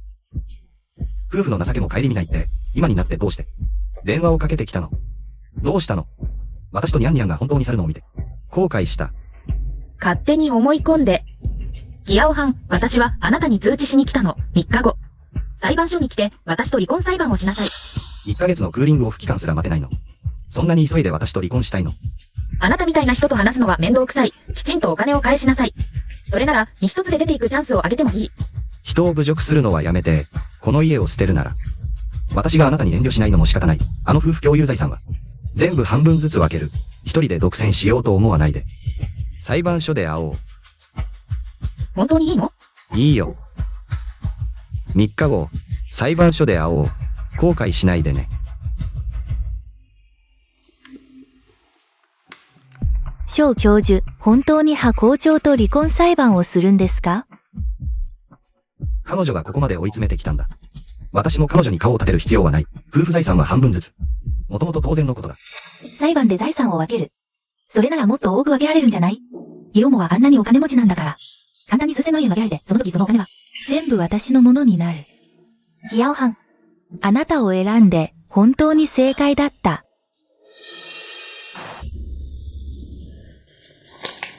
ギアオハン。あなたはこの家庭のためにたくさん尽くしたと言うけど、この財務報告書にはあなたの名前はどこにもないよ。まだ私のお金を使おうと思ってるの？私の財産を分けようとしてるの？賠償金を払って謝罪するのを待ってなさい。身一つで出て行きなさい。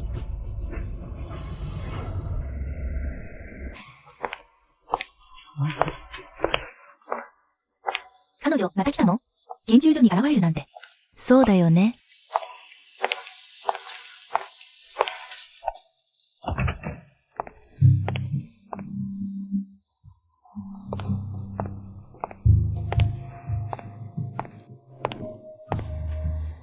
葉校長。来たよ。何か言いたいことがあるなら、早く言ってよ。ジアンニャンニャン。あなたが担当している実験データ、正しいものはほとんどないわ。一つ一つ同僚に再確認させてる。あなたは全くこの仕事にふさわしくない。人事に行って解雇通知をもらって。葉校長、そんな些細なこと気にしないで。会社に来たのは、ただあなたに会いたくて。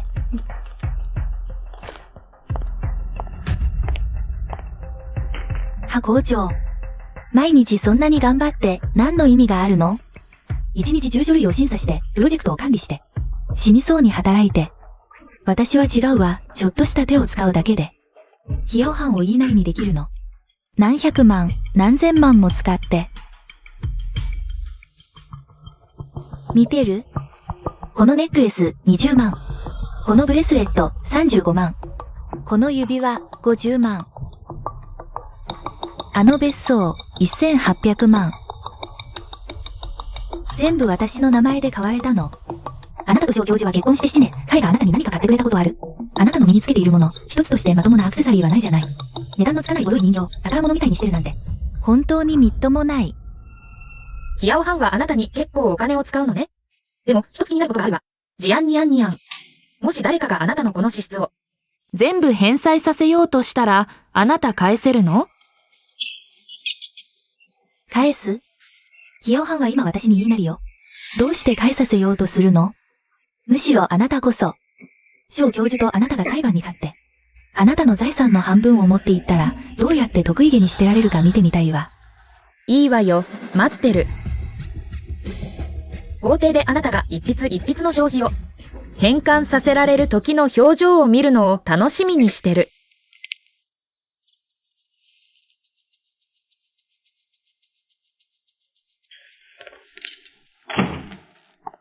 翔教授、これ、どうして片付けないの？まだ前の研究を続けてるから、手が離せない。あなたがやってよ。私が片付けるの？そうよ、前にキアオモがいた時は。全部彼女がやってた。今彼女がいないんだから。当然あなたがやるんでしょ。小教授。こんなに大きな家、私一人で。どうやって片付けられるの？家政婦を雇わない？いいよ、あなたが適当に決めて。今忙しいから。邪魔しないで。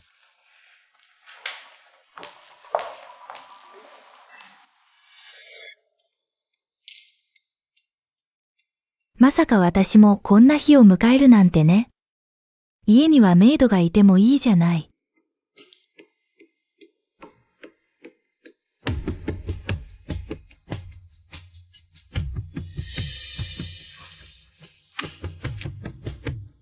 小教授、これ見て、月2万だよ。何でもやってくれる、どう？もう言ったでしょ。君が決めればいい。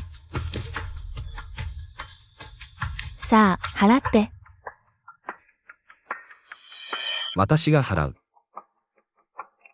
前にキャオモがいたときは、家のことは全部彼女がやってた。こんな小銭、君が払えば。いいじゃない。私が払う。小教授。私を幸せにするって言ったのに、今は。こんな小銭まで私に払わせる。小教授、やっぱり私にはふさわしくないって思ってるでしょ、前は。校長がいたとき、家のものは全部最高だった。羨ましかったよ。でも今の私は。もういい。私が払う。もう言わないで。小教授、やっぱりあなたが一番。前はこんなことを全然気にしなくてよかった。キャオモが全部きちんとやってくれて、家はいつも綺麗だった。ご飯はいつも温かくて、服まで。彼女が前もって合わせてくれてた。小教授、これも見て、これ、月3万。ゴールドメイド、洋食もデザートもできる、それにこれ。このプライベート執事、月5万。キャオモはこんなこと絶対気にしなかった。お金の話、一旦離婚裁判が始まれば。家の財産は、私とキャオモで半分ずつになる。彼女もきっと辛いだろう。もしかしたら、キャオモにもう一度チャンスをあげるべきかも。これ、小教授、見て。ねんねん。これも君が決めて、私が払う。あと、離婚裁判のことで。イオモと話したいことがある。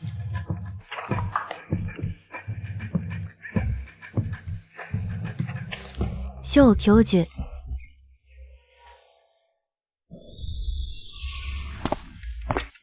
箱、これが私が作成したプロジェクト研究報告です。ヒアオハンが残した誤ったデータ問題を解決できます。ご確認ください。プロジェクトを進められるはずです。ここ数日残業してたのは、このためか。箱、お忙しいのに、こんな面倒なこと。わざわざご心配なさらず、私に任せてください。よくやった。箱、お褒めいただきありがとうございます。ジョナン、君は7年も私に付き添ってくれた。私が手掛けたすべてのプロジェクト研究、その裏には君のチェックがあった。今、召喚が去った。私が見る限り、君は彼のポジションにぴったりだ。校長、私はまだ経験が足りません。そんな無駄話はやめろ。私が召喚を支えられたのだから、君も支えられる。これにサインしろ。今日から召喚の役職と待遇は、すべて君のものだ。しっかり頑張れ。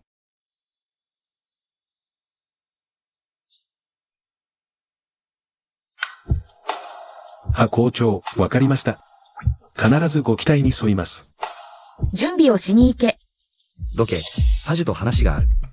どけ。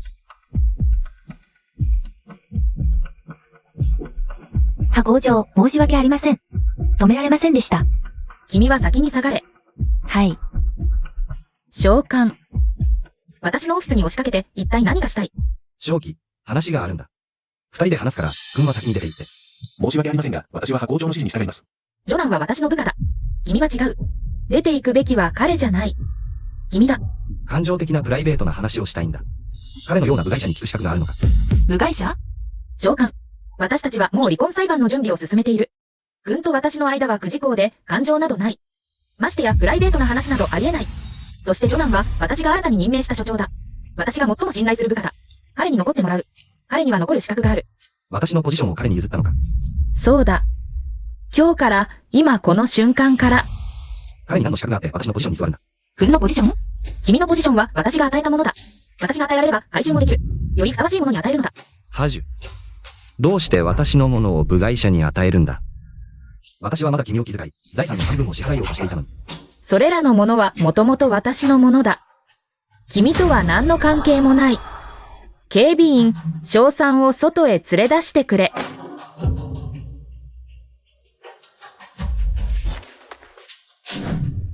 いいだろう。覚えておけ。明日の法廷で私はこの数年期やしてきたもの、すべて取り戻してやる。君に徹底的に後悔させてやる。どいて。キアオハン。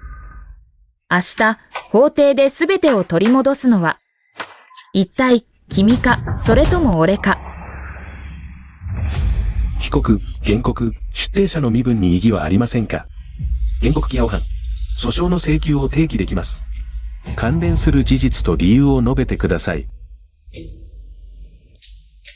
これらは、私とイエオモさんが、婚姻期間中に、私が提供した労務と金銭です。私は家庭と研究所に多大な貢献をしました。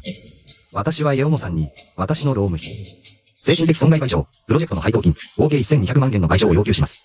また、彼女名義の別荘、車両、預金などの財産の半分、合計、8700万3000円を請求します。これで大儲けだ。これで、いつまで威張っていられるか見ものだ。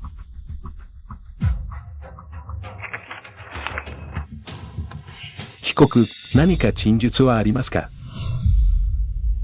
裁判官、キアオハンは証拠を提出するようです。私も証拠を提出します。これは、この7年間、私の収入は、キアオハンの収入の20倍です。しかし、私の消費は彼の消費の端数にも届きません。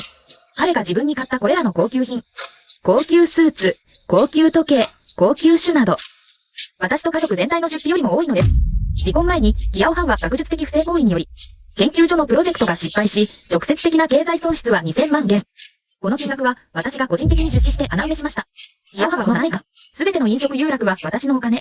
プロジェクト研究も私のお金、私たちの家庭全体と、仕事への貢献は10分の1にも満たない裁判官。私が述べたことはすべて提出した証拠にあります。ご確認ください。冗談じゃない。10分の1にも満たないだって。あなたはただ、私の貢献を見てないだけ。違うよ、キアオハン。あなたがしたこと、私は全部覚えている。これ、覚えてる？ 4 年前の2月14日。バレンタインデー、サプライズがあると言って、私をデパートに連れて行った。結局、あなたは自分に100万元の時計を買って、私には100元の花束を買っただけ。これでいい。包んで。100万元以上。小教授。自分には本当に気前がいいわね。妻。時計は男の第二の顔だから、当然いいものを選ぶよ。自分にはそんなに惜しまないんだ。じゃあ、私へのプレゼントは？花を買ってあげたじゃない。これ、まだ持ってるの？それだけじゃないよ。これも3年前の8月。学術会議に一緒に行くって言ってたよね。新しいスーツが必要で、私が OK した。なのに、いきなり十数万円もする高級スーツ。さらに20数万円もかけて。限定版の革靴を買った。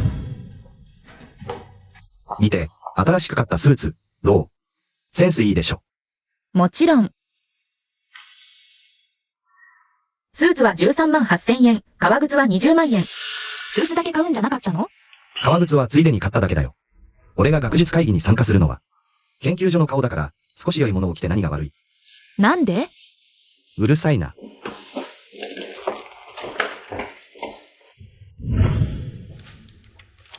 これらも家庭資金で買った様々な高級ブランド品や消費品。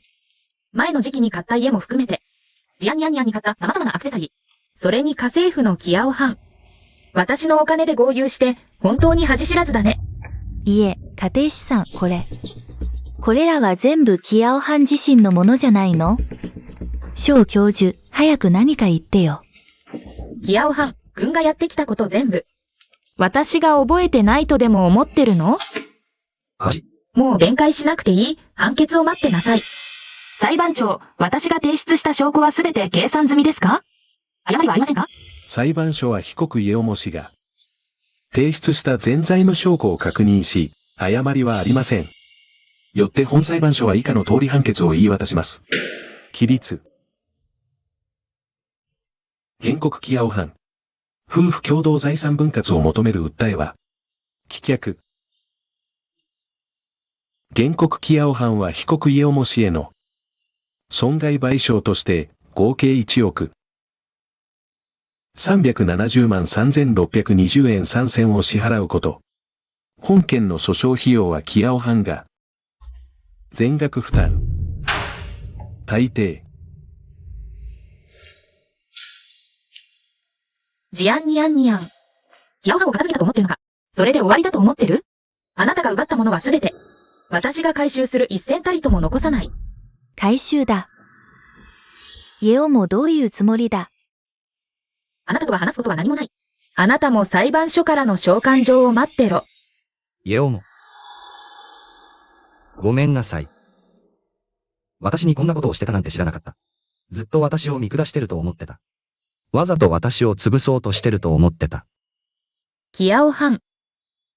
知らないわけないだろう。私の金で他の女を養って。私の信頼を裏切って騙して偽造して。私の寛容さを浪費して私が与えたすべてを。私に噛みつくために使うなんて、あなたの今の地位が、どこから来たと思ってる？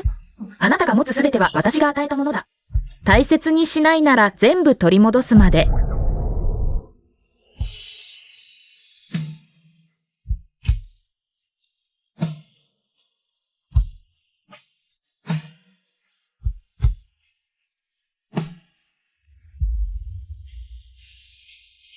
1億だぞ、木青藩。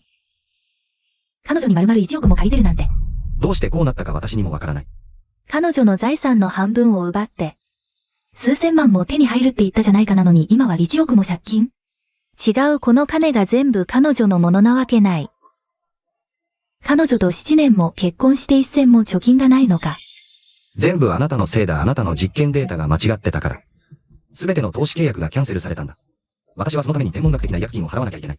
事態がここまで悪化したのはすべてあなたの責任だ。私の責任？木青藩。明らかにあなた自身が無能でダメなんだ。あなた。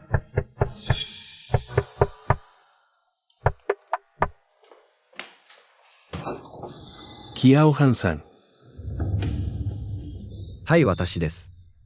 これは裁判所の執行通知書です。離婚判決に基づき、あなたは家重さんに1億370万3620円を支払う義務があります。さらに調査によるとあなたが最近購入した別荘と家具などの資産はすべて家重さんの個人口座から出ています。法的に回収し賠償金に充てます。なんだって？回収？この家は私の名義だ。何の権利で回収するんだ？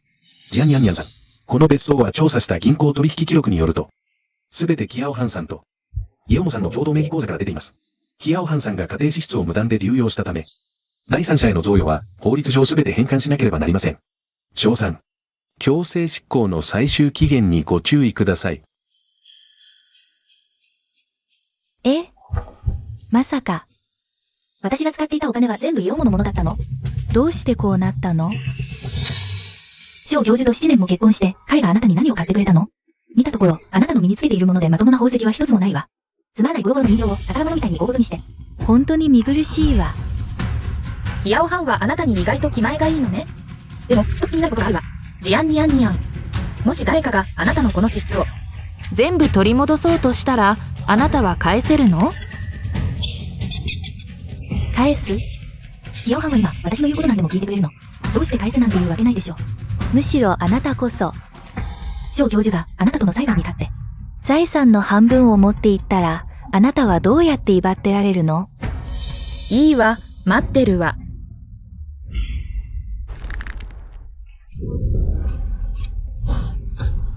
木青藩、あなたは本当にダメな男ね。私はわざわざ家重に見せびらかしに行ったのに、正しい人を選んだって言ったのに、結局最初から最後まで。私は完全なバカだったのね。あなたが私を責めるの。全部あなたのためよ。それはさておき。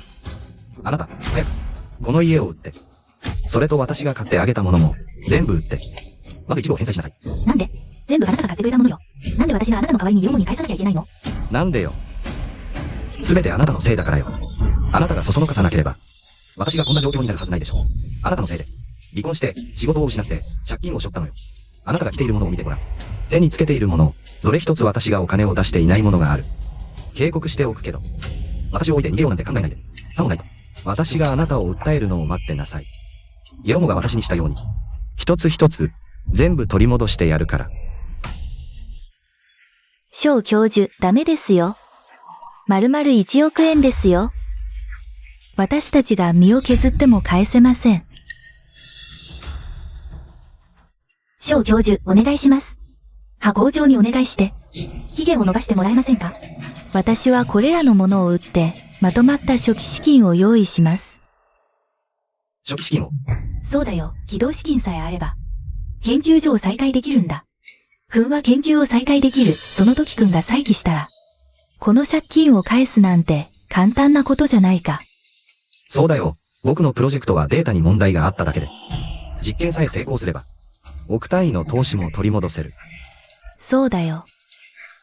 起動資金の件は、僕が何とかするよ、翔教授。君は明日の朝一番で、派校長にお願いに行って。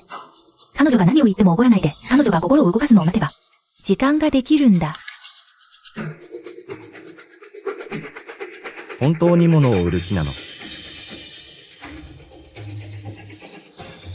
もう売ったよ、今の僕たちは。運命共同体なんだ。わかった。僕は商家にお願いに行く。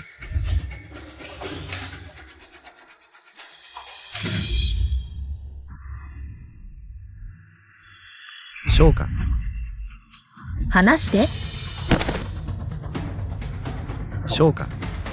君は僕に後悔させたいだけだろう。僕に謝らせたいだけだろう。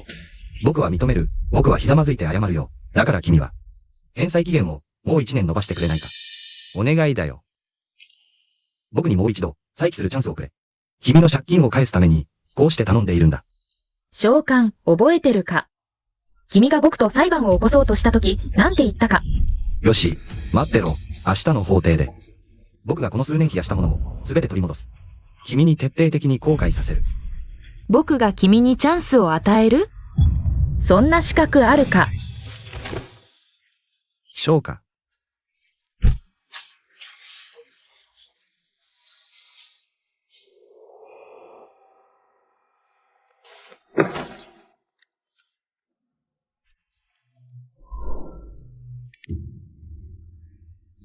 もしもし、年々、物の売れ行きはどう？商家の考えは。彼女は延期を望んでいない。だから僕たちは。わかった。急がさないで。売っているよ。派校長は延期を認めない。君はまたお願いに行けばいい。僕に言っても仕方ない。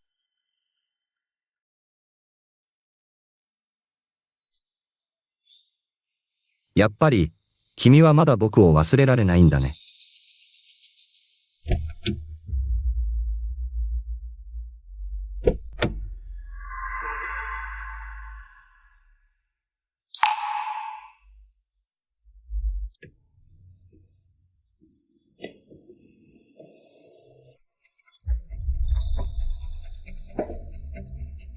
乾杯。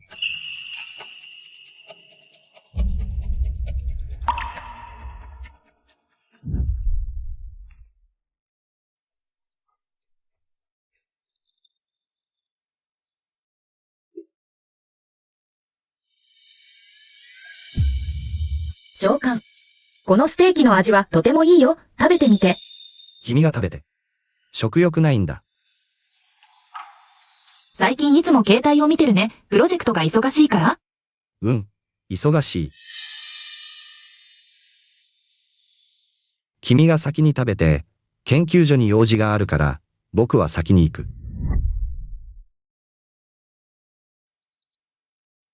あの席は本来僕のものだった。でも今は。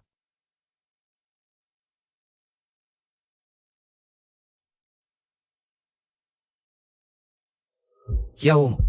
どうすれば許してくれる？それとも、前の過ちを全部取り返さないと、チャンスすらくれないってこと。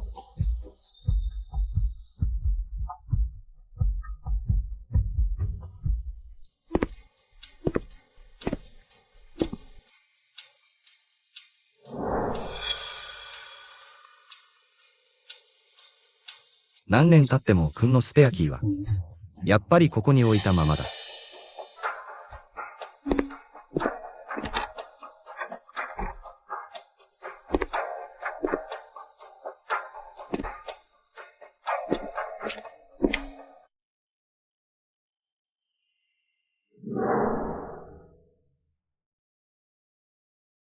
ここ。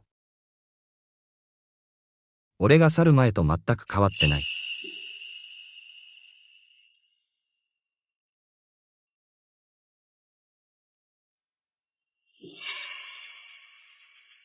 君の愛は安すぎるよ。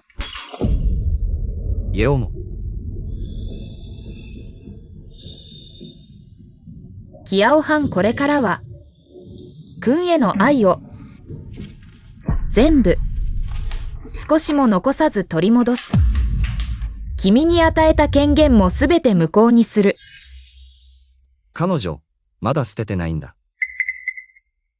口では厳しいこと言ってるけど。やっぱり心の中に少しは俺の居場所が。キアオーモ。今度こそ絶対に君を引き戻す。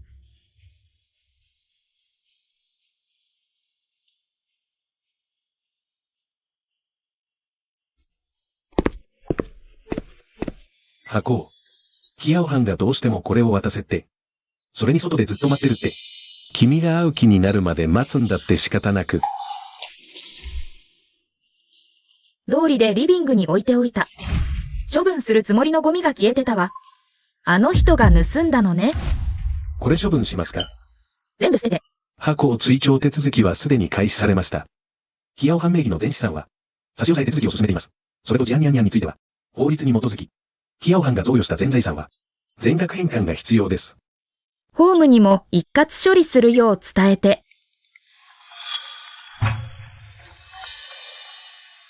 ジアンニアンニアンが何か？校長お願いです。多めに見てください。本当に返せません。間違ってました。私が悪かった。小教授を誘惑するべきじゃなかった。お願いです。前のお金は全部使っちゃった。ここ数日借金してるのに。どうやっても足りない。お願いします。校長追徴さえやめてくださるなら、何でもしますから。いいわ。じゃあもう一度チャンスをあげる。私のオフィスに来なさい。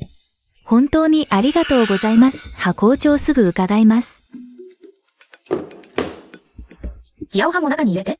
彼はずっと、ジアンニャンニャンが優しくて善良で、世間知らずの女の子だと思ってたんじゃない？今日はもう一度彼の顔を叩くわ。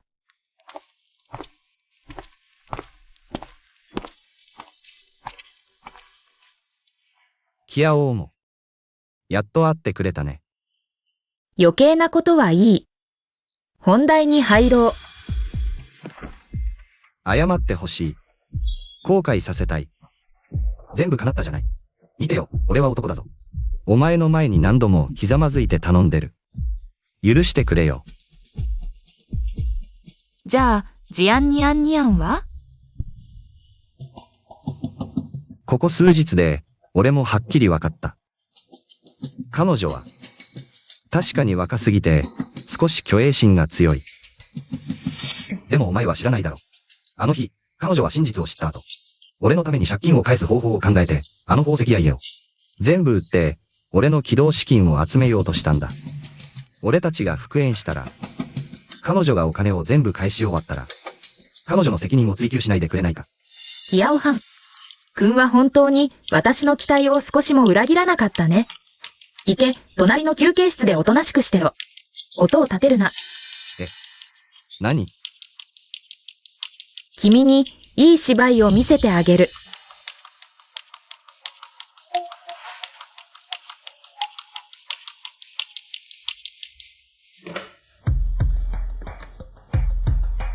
ジアンニアンニアンを呼べ。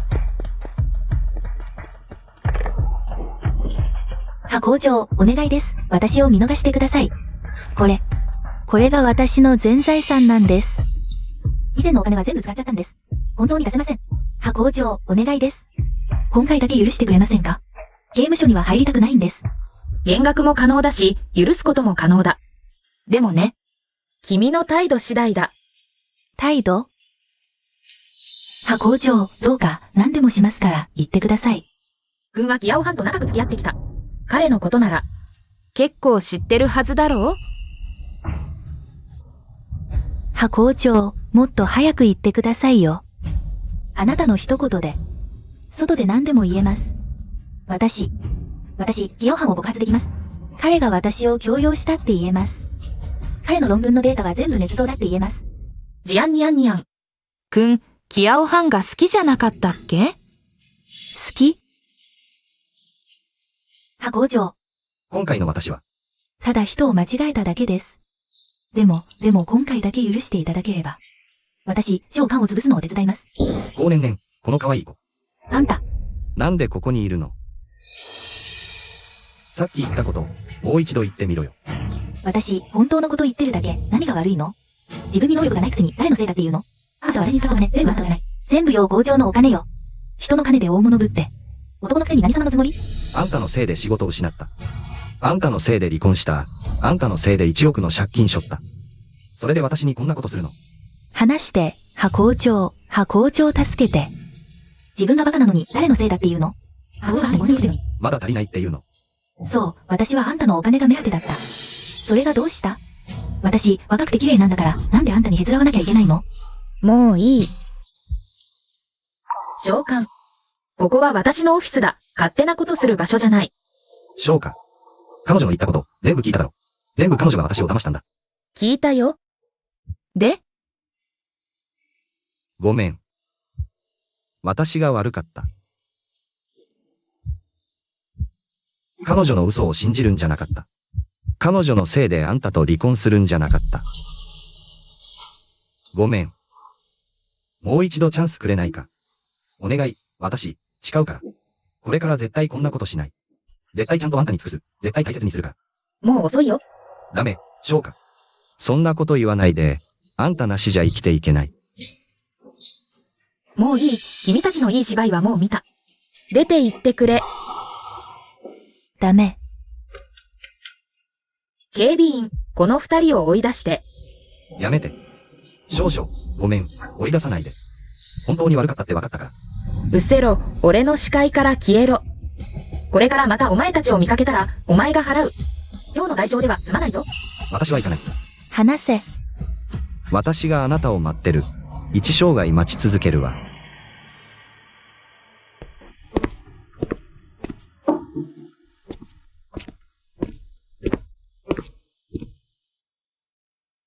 葉校、大丈夫ですか？大丈夫だ。君の業務の引き継ぎは順調か？そろそろ就任だろう、魚所長。引き継ぎはすべて完了いたしました。